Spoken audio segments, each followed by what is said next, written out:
Energized show, up the Irish. Okay, what's going on, guys, and welcome to a brand new episode of Energized. Ross, introduce the champs. Today, we're after bringing in the SBG Tullamore tanks. We have the Irish lightweight champion, Andrew Barrett, and the junior welterweight champion, Jordan Scully. Lads, how's things down in Offaly? Amazing. On top of the world. Okay, for the people that are unaware, the Irish national team are going over to Bahrain to compete against Russia on March 9th at the Bahrain Super Cup.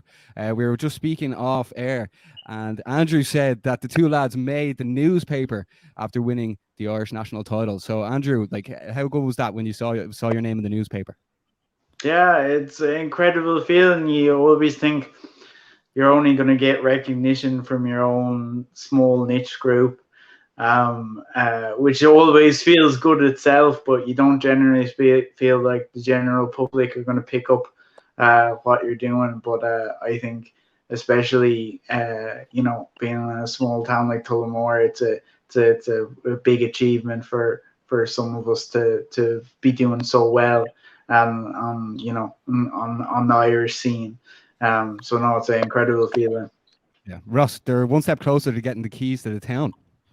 They absolutely are the keys to the city. Well, Jordan, I just want to touch with base with yourself first. Obviously, you're no stranger to a medal being put around your neck. You've won a junior IMMAA silver medal before. What was it like to be crowned as national champion? It was like you won the UFC title when you scaled the cage after the victory. Obviously, fantastic feeling, lads. Like, even to cement my name in like Irish history, like to be the first to do that, like even when I'm long gone, that's always going to be there. So, like, I'm very grateful that I got the opportunity to be the first ever Irish junior welterweight champion, and it's only going to inspire people going forward in the future.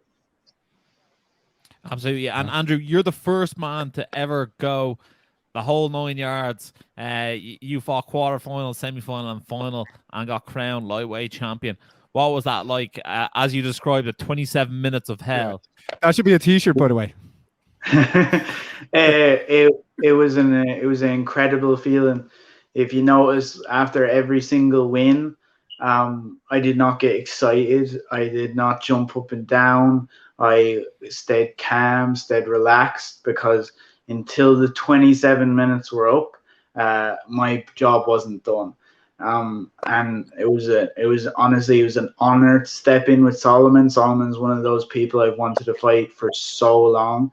Not out of disrespect, if anything, more out of praise for his ability. He's always been the guy to beat, and it was so incredible to get in there. I got emotional when that fight was done, because finally my 27 minutes of hell were up.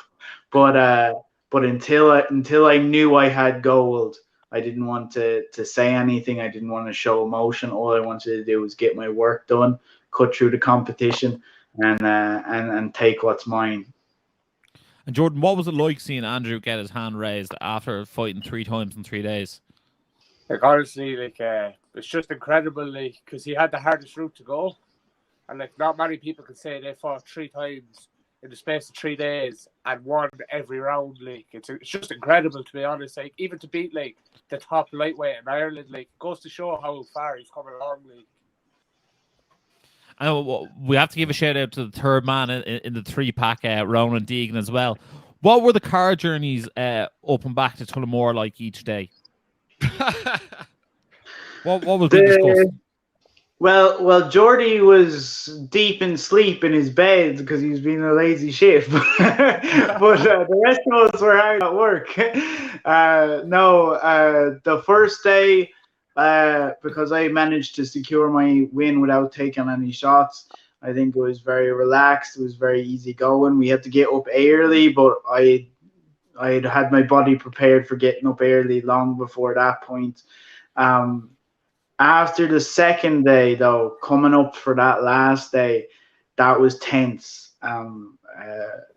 Adrenaline had hit me from the day before. My stomach was stirring. I couldn't keep food down. I wasn't eating right. My face was bludgeoned and black. I was in bits, and I was what I suppose normal people would consider tired, but I know I can do well more than 27 minutes. So it was tense going up on that last day. But honestly, the idea of losing seemed impossible to me going up, even if it was that tense. Yeah, Andrew, you obviously fought the 3 days. Did you feel the tension in the room, or the just things like how did you notice the difference from the Friday to the Saturday to the Sunday just in the room itself? I think everybody knew. I think every lightweight in that room knew after the first day that I was coming for them.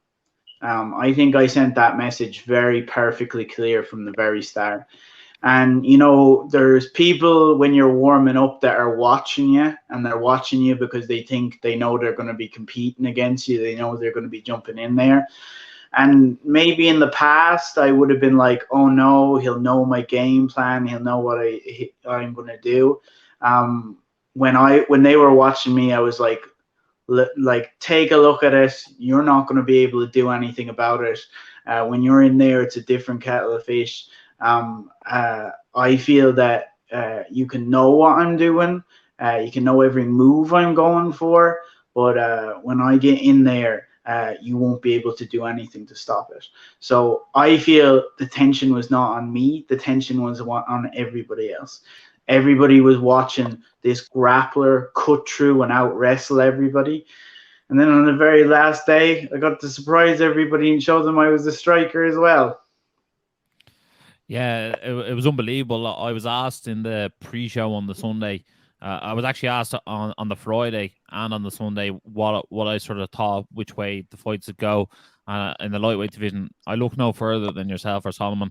There was a few unknown commodities in your division as well. There was a few people making their or their amateur debuts. There was a few fellas, you know, with one fight. But I looked at you two guys and went, they are the two best lightweights in the country. And lo and behold, you met in the final. I actually called your fight, Jordan, on the weekend as well. You didn't want me to work too hard either. He got that one done fairly sharpish. But Jordan, you've obviously been to an IMMAA event before. What advice would you give to Andrew going over to him? What I'd say is, Andrew, just go in there, do your thing, no pressure, and you'll be all good. It's just a body, just a man with 2 arms, 2 legs at the end of the day, like you put it. I love that. Andrew, correct me if I'm wrong. This is your first time going over to represent. Oh, did we lose Andrew? He's probably coming back. Sorry, just pull out there for a second. No, you're fine. Andrew, correct me if I'm wrong. This is your first time going over to an IMMAA event, isn't it? Yes, this will be your my first time representing Team Ireland. What does that mean to you, and what does it mean to you by the fact that you earned it? I think that's the thing that stands out more for me than anything. At the end of the day, when you earn a gold medal, whatever gold medal it is, it can be a small jiu-jitsu competition, it can be an IMMAA competition, is you're the one that attaches the meaning to that. I could go out and buy a gold medal just as easy as anything else. The same way as like don't be slagging my collection. I could, if I wanted to, I could go out and buy a jiu-jitsu black belt and say that I was a jiu-jitsu black belt. At the end of the day, you're the one that attaches the meaning to it and attaches the purpose to it. And that's why when I had the hardest route to that gold medal, that made me happier than you could imagine. Other people would have bitched and cried and complained and said, that's not fair. Why does Solomon only have to fight twice? Why do I have to fight 3 times? For me, I was delighted with myself. I was like, there will be no excuses. There will be no complaints. There will be no Andrew got the easier route. I will cut through everybody and prove without a shadow of a doubt. And I think I definitely did that without a shadow of a doubt. I was the best man out of those 8 men that stepped up to the table on Friday, Saturday, and Sunday. I love this mentality, Andrew. Like after chatting to you there over the weekend as well, there's just something about you that is just so endearing. Jordan, like obviously you train with Andrew in SBG Tullamore. Can you tell us what it's like training with Andrew and being around the likes of Kieran Davern as well, and like what it's like being part of SBG Tullamore? It's obviously great. Our games, we just bring our games around so much, like day in, day out. And like Andrew says, when one of us lose, we all lose. Like even at that last Cage Legacy event, Andrew, like I felt that when you lost that. But like compared to that event to what you've become now, like it just goes to show like the level that we've all like brought each other along to. Like it's just incredible, lads. Like, and that's all I can really say. And even like having the likes of Kieran in the corner, like as I put it in my last interview, it's kind of like cheating. kind of like cheating, basically. Yeah, I did say this to a face, and I have no problem saying it here as well. Kieran Darwin is definitely one of, if not the best corner man in the country today. His instructions are so clear and concise. There's never any panic in him. Do you find that's such a calming voice to have in your corner? We'll start with yourself, Andrew. Calming voice, and he does more than that. He's also the irritating voice for the other side of the other team. You know, people don't realize everything that comes out of Kieran's mouth is for a reason. He's not getting emotional. He's not screaming like I'll be quite frank now. Silly things at their fighters. You know, when corners scream, "Get up!" Like, of course he's trying to get up, knock him out. No, like he didn't think of that prior to the fight, that maybe knocking him out was a good idea.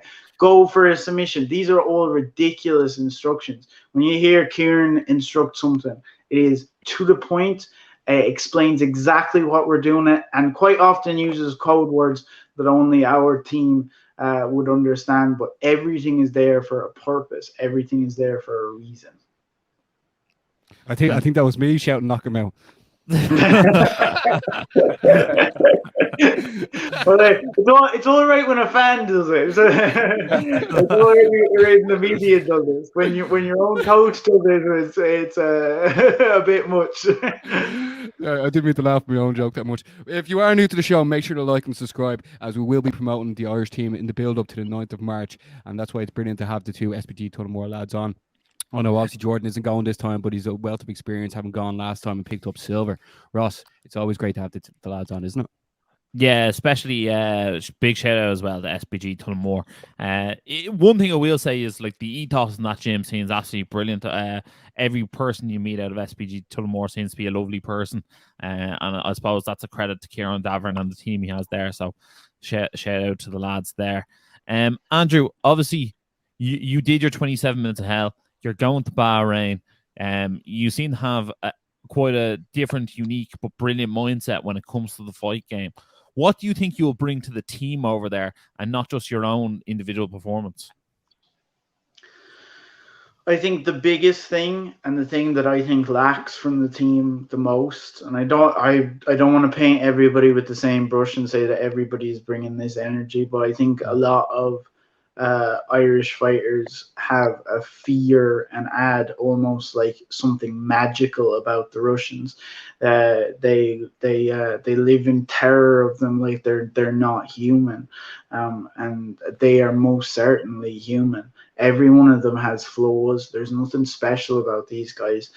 They're very same as us. They work the very same as we do, and we can make them bleed just like they can make us bleed.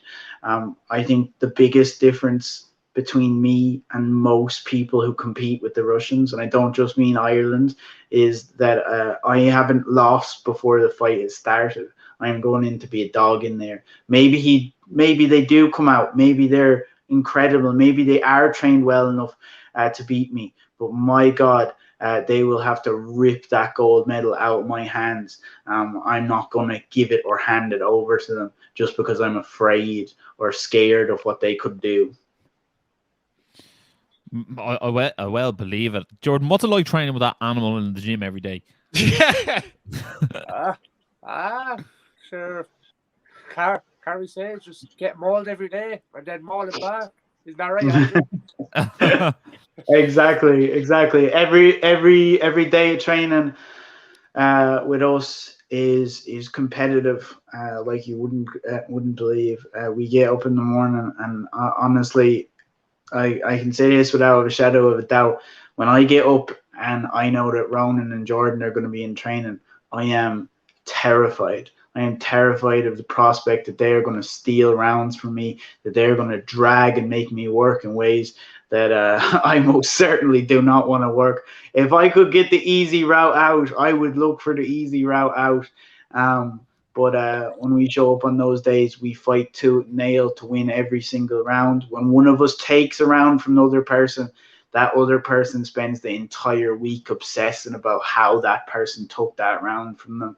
That is the reason why we get better at such a high pace. I remember particularly that second fight I had against Frank. When we were going into that third round, all I kept repeating to Kieran was, Ronan has done this to me before. Jordan has done this to me before. I've been exhausted before. This will be easy. I've been there time and time and time again. Nobody in the fight game can bring me to a place that Jordan and Ronan can't bring me to. And I think it showed on the day just how calm and relaxed I was. And Jordan, tell me this: does he talk that trash to you in the cage that he does in the gym? Does he? Yeah, he does. Every single round. Talk. But to be fair to him, he does walk the walk as well. But I talk a bit of shit back to him as well. You know, that's just the way it is. Lads, after your fights, I was talking to Kieran and I said that I noticed that your team, the cardio was off the rails, and he gave a special mention to Shane Smith, who was there as well. What's it like having Shane part of the team as well? Because like Andrew, like your cardio was off the rails, bud. Honestly, he's one of those people that I think it'll go missed quite often what he does for the team. It's not just strength and condition, it's nutrition, it's mindset, and the guy will go more than out of his way to help every single one of us. If you put in the work and you work hard yourself, he will put just that same amount of work into you. And I think that's what's special about our team is we're not separate from each other. We're not individuals working. We don't have a kickboxing coach, a grappling coach, a strength and conditioning coach. We have an MMA team. We have a people and a group that are pulling together. They're constantly talking about what the best course of action to improve our fighters the fastest possible. Shane is an invaluable member of the team, and will definitely be one of the keys to bringing us straight to the top. Baz, is there anything this man can't cut a promo on? No, because for the people that watch the shows frequently, we had Andrew Barrett on. He was doing the face-off against Max Lally, and then from then on, I can't stop getting enough of Andrew Barrett. But it's you need characters like this in the MMA scene for people to be interested, for people to be wanting to tune into the shows, to buy the tickets, to buy the pay-per-views, etc., etc., etc. But people like yourself, Jordan, you're on the rise now. Andrew's already putting a big name out there as well. It's just brilliant to cover it. Like Ross, we do this for free and we love it. That's the reason. Yeah, absolutely. We love the Irish MMA scene. And that's why your show is doing so brilliant. Honestly, that's the key to anything being successful. It's love and passion for something you do. It's interest. I'm sure you guys leave work, and what do? You probably put on some fights. You probably look up what's going on in the circle. Who's fighting, what's coming up next. That's something that you do without being asked, and that's the key to being successful at anything, not just interviews. Baz, I love the way Andrew thinks we have to leave work to do that. I wonder how Andrew knows so much about me. Like, I have to look out the window here. But lads, before we wrap things up, obviously, Andrew, you're going to be going over. Jordan, what's really important as well is sponsors or people that like help you and support you to make it to even training and or fights. Is there anyone you need to give a shout out, a special mention to before we wrap things up, Jordan? Special shout out to Kieran Davern, Shane Smith, Ronan Deegan, and all the rest of the people at SBG Tullamore. And Andrew, any honorable mentions? Yeah, I want to mention Combat Lab. run by Shane Smith. Shane and Kieran, obviously my two head coaches. Rona and Jordan, again, pushing me to that level that you couldn't imagine in training. What's it called? And my family and my team and my loved ones that pull together on every fight. There's only one man that's in that cage on that night, but I bring an army with me. Can take out any single man that steps in there with me. You do bring an army, bud. I Ross. love it, Baz. I think we're going to have to rename Bahrain Hell for when Andrew Barrett arrives. It's going to be an epic occasion. Guys, thanks so much for your time. We really appreciate it. Two of the finest athletes this country has to offer. If you have been watching this video, make sure to like, share, subscribe, hit the bell notification to not miss any Energized shows. And as always, Stay energized. Go on. Energized show, up the Irish. Been sussing you guys a couple of times. I've seen a couple of clips. I think you've done some interviews with Tullamore and that I saw. So keep going, keep up the good work, guys.